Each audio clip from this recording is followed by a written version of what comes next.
Assalamualaikum warahmatullahi wabarakatuh. Shalom, Om Swastiastu, Namo Buddhaya, salam kebajikan serta salam sejahtera untuk kita semua. Perkenalkan, nama saya Pasha Mahardika Roshan Fikar dari Teknologi Rekayasa Otomasi Angkatan 2025 dengan 3 digit NIM terakhir 070. Pada kesempatan video kali ini saya akan menjelaskan sedikit mengenai perulangan loop for a while dan akan mendemokan beberapa project yang diberikan oleh Pak Rafiq. Sebelumnya saya akan menjelaskan sedikit mengenai materi perulangan atau loop. Nah, di sini kata pengantarnya sendiri yaitu perulangan atau loop itu sendiri adalah struktur kontrol dalam pemrograman yang digunakan untuk menjalankan suatu atau beberapa perintah secara berulang.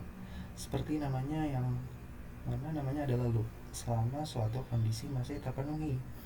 Dengan perulangan, kita dapat menghindari penulisan kode yang berulang-ulang, sehingga program menjadi lebih efisien, ringkas, dan mudah dikelola. Contoh logika sederhananya seperti misalnya, kita ingin menampilkan tulisan Hello World sebanyak 5 kali. Tanpa perulangan, kita harus menulis 5 kali print atau 5 baris print di dalam misalnya di C language ataupun di Python. Nah, dengan perulangan atau loop ini cukup satu blok kode aja yang berjalan otomatis 5 kali. Nah, ada jenis-jenis perulangan. Secara umum ada 2 jenis perulangan dalam pemrograman. Yang pertama adalah perulangan dengan jumlah pasti atau counted loop menggunakan for. Yang kedua adalah perulangan dengan kondisi conditional loop. Dia menggunakan while. Untuk yang ketiga adalah perulangan atau for. Pengertiannya sendiri, perulangan digunakan ketika jumlah pengulangan sudah diketahui atau dapat ditentukan sebelumnya. Nah, sintaks umumnya pada Python ini seperti ini tampilannya. Penjelasan singkatnya, jika mulai maka nilai awal perulangan atau defaultnya itu sama dengan 0. Jika berhenti, maka nilai batas akhir itu tidak termasuk. Jika langkah, maka kenaikan atau penurunan nilai tiap iterasi defaultnya itu sama dengan 1. Contohnya seperti ini. Nah, dapat kita lihat bahwa inputnya ini seperti pada di atas dengan range-nya itu 5.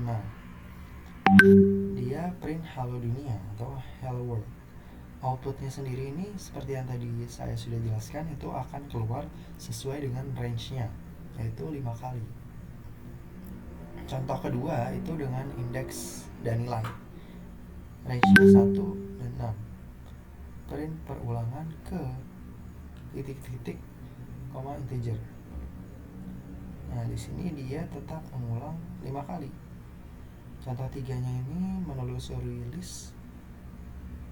Dia menggunakan buah ya, itu adalah apel, jeruk, dan mangga. Nah, outputnya sendiri yaitu sama seperti himpunan buah di atas. Kemudian adalah perulangan atau while. Pengertiannya sendiri adalah digunakan ketika jumlah pengulangan belum diketahui dan bergantung pada suatu kondisi yang akan dicek setiap iterasi. Sintaks umumnya pada Python seperti ini. Nah, cara kerjanya sendiri itu selama kondisi bernilai true atau benar, maka blok kode di dalam while akan terus dijalankan. Sedangkan jika kondisi menjadi false atau salah, maka perulangan itu berhenti. Contoh dalam Python seperti ini.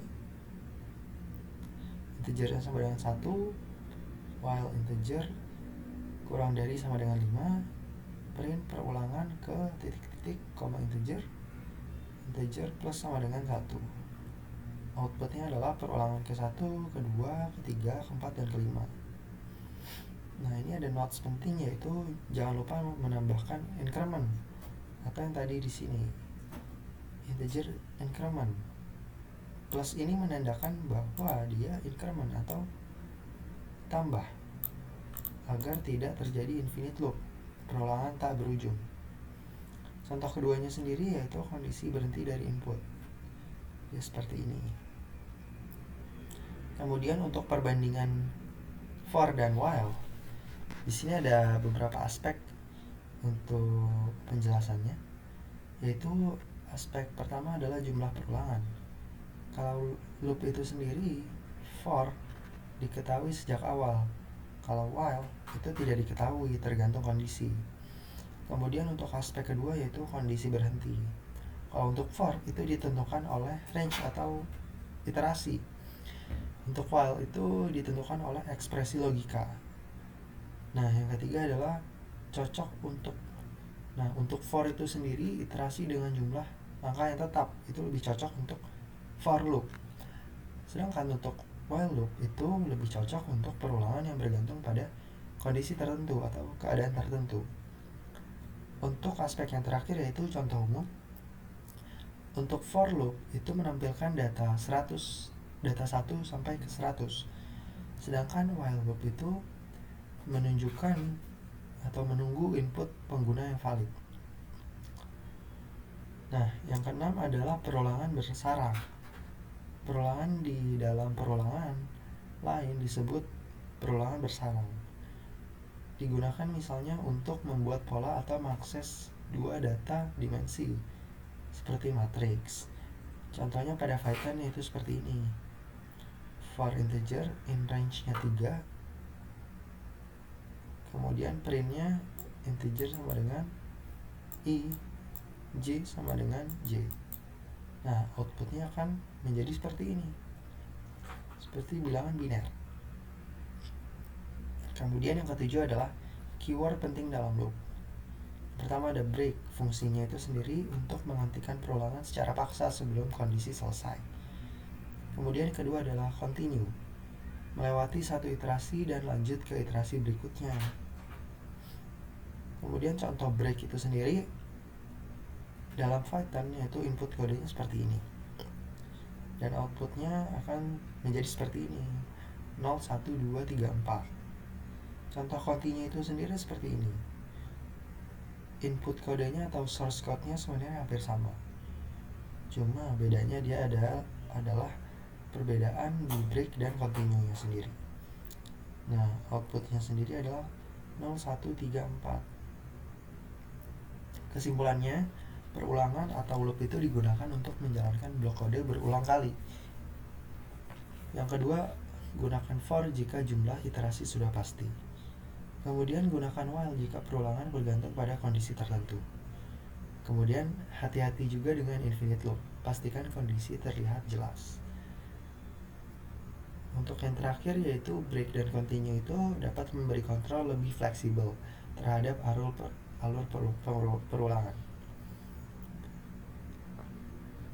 Nah, di sini ada beberapa latihan sederhana untuk bilangannya, yaitu tampilkan angka 1 sampai 10 menggunakan for. Yang kedua, tampilkan angka genap dari 2 sampai 20 menggunakan while. Kemudian yang ketiga, buat program yang meminta input nama terus-menerus sampai menggunakan mengetik stop. Yang keempat, buat pola segitiga dengan nested loop. Oke, kemudian saya akan menjelaskan mengenai perbedaan for versus while dan repeat until. Ya, sebelumnya saya akan mengonfirmasi terlebih dahulu bahwa mata kuliah yang diampu Pak Rafiq ini untuk mahasiswanya diperbolehkan dan diizinkan untuk menggunakan asistif atau asisten seperti artificial intelligence untuk membuat tugasnya.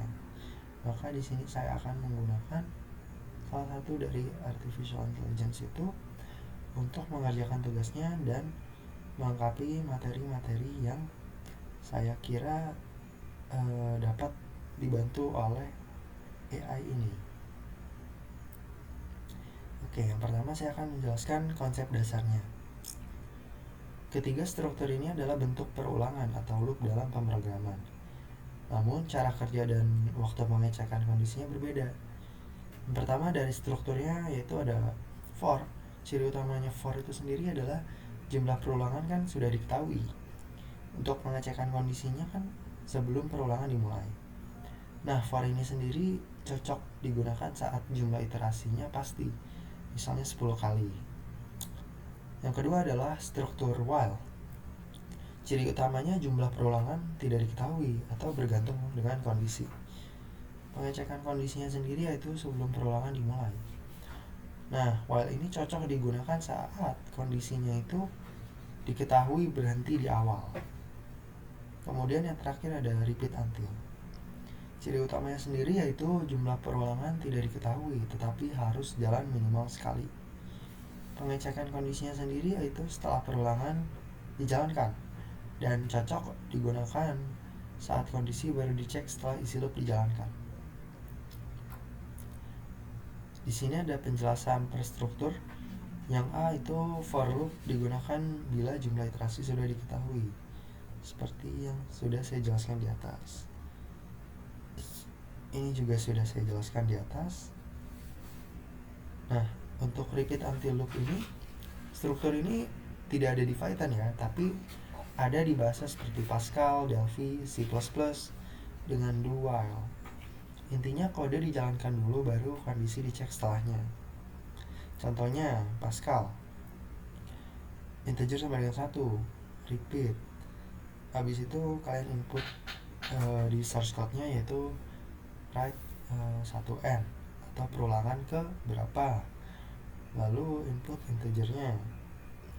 Outputnya akan menjadi seperti ini, perulangan ke-1 sampai perulangan ke-5. Nah, notes-nya sendiri yaitu pada repeat until kondisi dicek setelah isi loop dijalankan, sehingga minimal 1 kali pasti dijalankan meskipun kondisi awal sudah terpenuhi. Perbandingan singkatnya seperti misalnya aspek pertama, waktu cek kondisi untuk for yaitu sebelum perulangan. Kalau untuk while itu sebelum perulangan, sama. Nah, untuk repeat until atau do while itu setelah perulangan. Nah, untuk aspek jumlah iterasi pasti, untuk for itu ya, while itu tidak, dan repeat until itu tidak.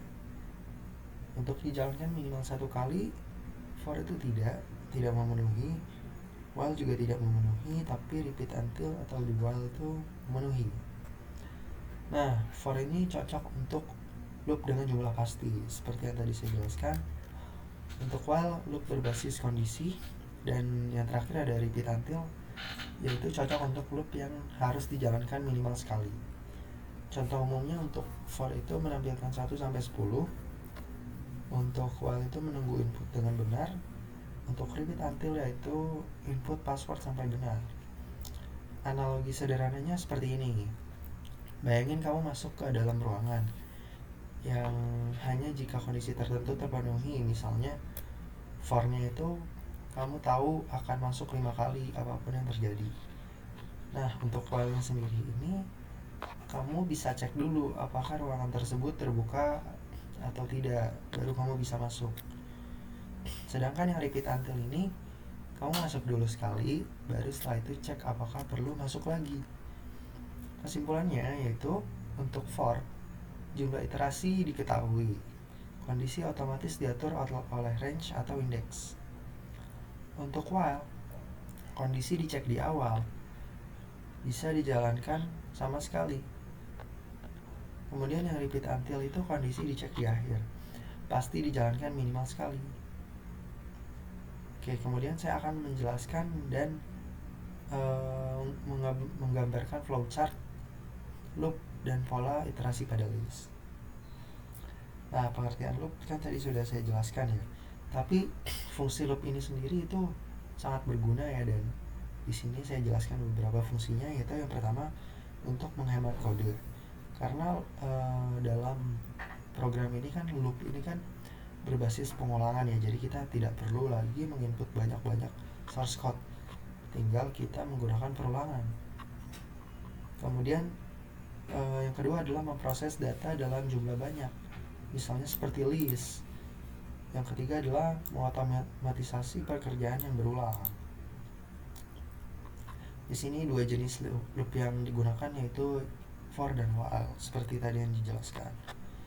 Nah, iterasi pada list ini sendiri itu berarti melakukan perulangan untuk membaca setiap elemen dalam sebuah list atau daftar. Misalnya seperti ini. Input source code dalam Python, outputnya seperti ini. Nah, program akan secara otomatis mengambil satu persatu elemen list. Seperti misalnya himpunan buah di atas seperti apel, pisang, mangga, dan akan ditampilkan secara jelas. Nah, pola iterasi pada list ini pertama ada tahap 1, keterangannya itu ambil elemen pertama dari list. Tahap kedua yaitu jalankan blok kode untuk elemen tersebut. Pola ketiga yaitu ambil elemen berikutnya, dan pola keempat yaitu ulangi hingga semua elemen selesai diproses. Di sini yang kelima ada contoh iterasi dengan indeks. Nah, di sini seperti ini, outputnya akan menjadi seperti ini. Nah, kemudian saya akan menjelaskan dan memperlihatkan flowchart loop sederhana atau for pada list. Kita mulai dari start, ambil list misalnya buah, ambil elemen pertama, kemudian proses elemen. Jika masih ada elemen, jika tidak maka alurnya ke sini. Jika ya, maka kita langsung lanjut untuk selesai. Jika tidak, maka ambil elemen berikutnya. Nah, seperti ini. Yang pertama, program mulai dan membaca list. Yang kedua, mengambil elemen pertama dan menjalankan perintah atau misalnya cetak. Yang ketiga, mengecek apakah masih ada elemen berikutnya. Jika masih ada, maka ulangi langkah proses. Jika tidak ada, seperti yang tadi saya bilang, itu perulangannya selesai. Kemudian untuk gambar flowchart iterasi dengan while loop seperti ini. Nah, yang ke-8 contoh kasusnya itu hitung jumlah elemen list. Misal angkanya 2, 4, 6, 8, 10. Jumlahnya 0. Kita input for, nilaiin angkanya, jumlah increment sama dengan nilai. Print total sama jumlah. Maka outputnya adalah 30. Kenapa bisa 30? Karena di sini dia menggunakan increment, yang mana di sini akan dijumlahkan secara jelas dan terstruktur.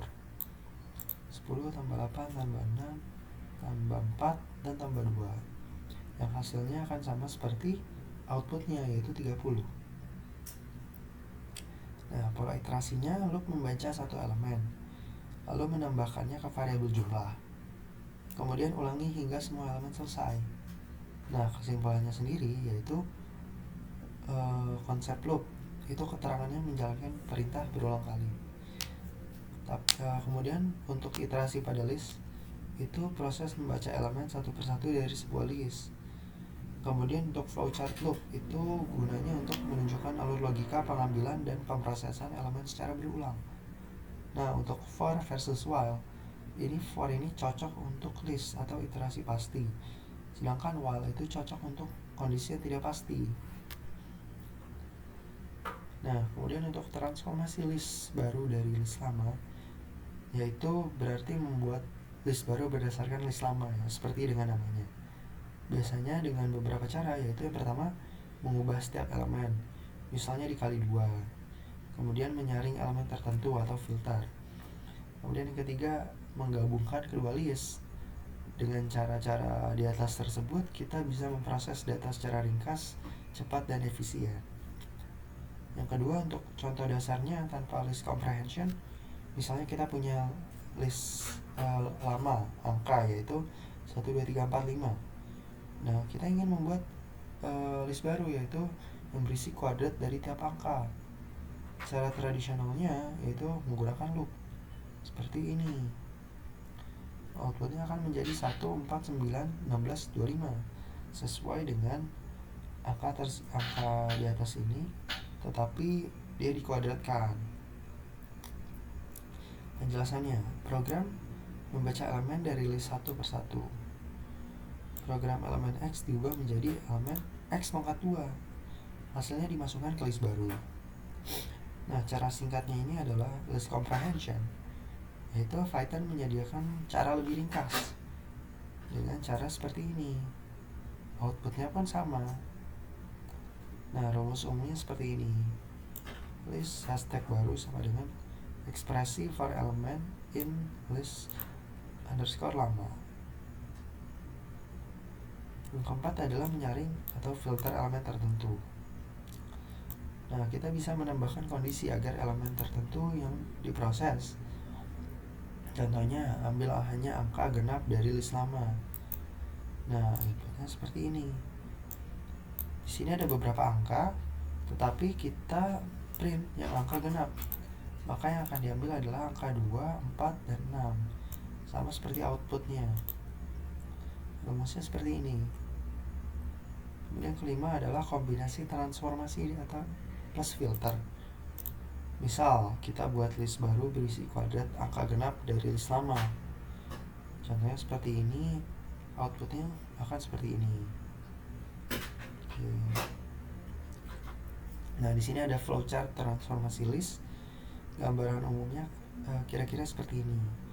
Dari mulai ambil list lama, ambil elemen pertama, proses transformasi misalnya dari X sama dengan X pangkat 2, kemudian masukkan list baru. Apakah ada elemen lagi? Jika ada maka ulangi, jika tidak maka selesai. Nah, kesimpulannya seperti ini. Yang pertama, konsep transformasi list itu dapat digunakan untuk membuat list baru dari list lama dengan memodifikasi elemen. Kemudian untuk loop tradisional itu gunakan for dan .append untuk menambahkan hasil ke list baru. Kemudian list comprehension itu versi singkat dan efisien dari transformasi list. Kemudian terakhir adalah filter. Bisa menambahkan if untuk menyaring elemen tertentu.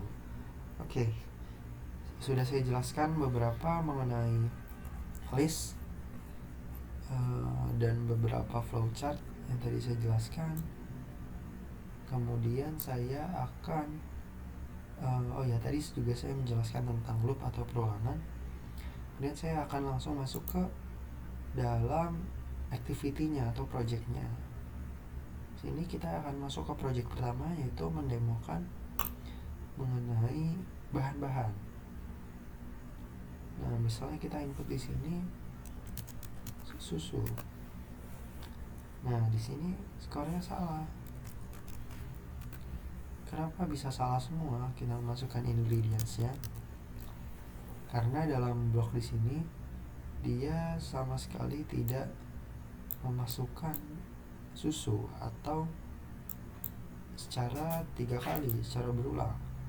Jika kita masukkan misalnya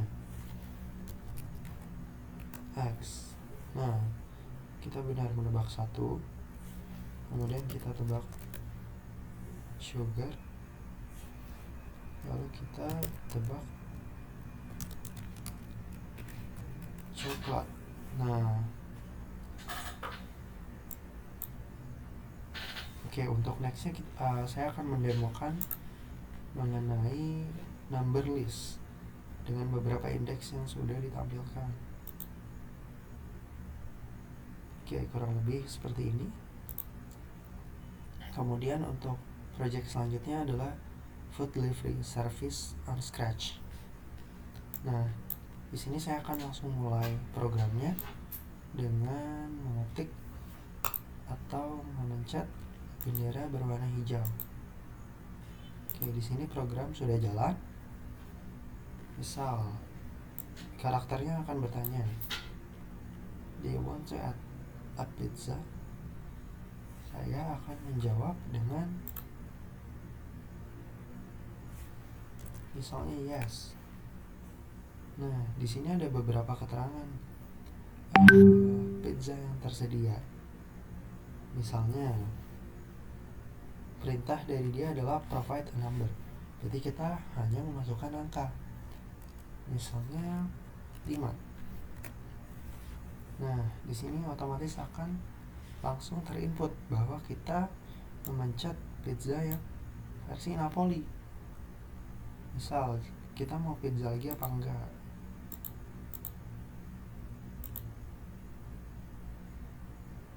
Nah, misal kita ketik 5, kita jawab, kita mulai programnya dari awal. Misal yes, kita input 5, kita jawab lagi yes, kita input 4, misal kita jawab no. Nah, di sini ada output bahwa kita harus membayar total 20 euro dari apa yang kita pilih, dari pizza yang kita pilih. Nah, misalnya di sini dia bertanya lagi, apakah kamu ingin memberi tip dari 0 sampai 25%? Misal saya akan memberikan 5%. Nah, di sini langsung otomatis dia berubah menjadi 21 euro. Jadi program ini dapat digunakan untuk menentukan harga atau total dari dua jumlah atau lebih barang yang akan kita beli. Kemudian untuk next, program ini kurang lebih hampir sama, tetapi kita akan lihat perbedaannya di mana. Kita akan langsung mendemokan saja. Misal kita jawab yes. Nah, di sini saya akan memilih angka 3. Misal saya jawab yes lagi, angka 1, kita jawab yes. Karena tadi saya memilih hanya 2 variabel atau 2 pizza, untuk program yang ini saya akan memilih lebih dari 2 pizza. Nah, saya akan menambahkan untuk nomor 4, kemudian saya menambahkan untuk satu lagi, yaitu nomor 5.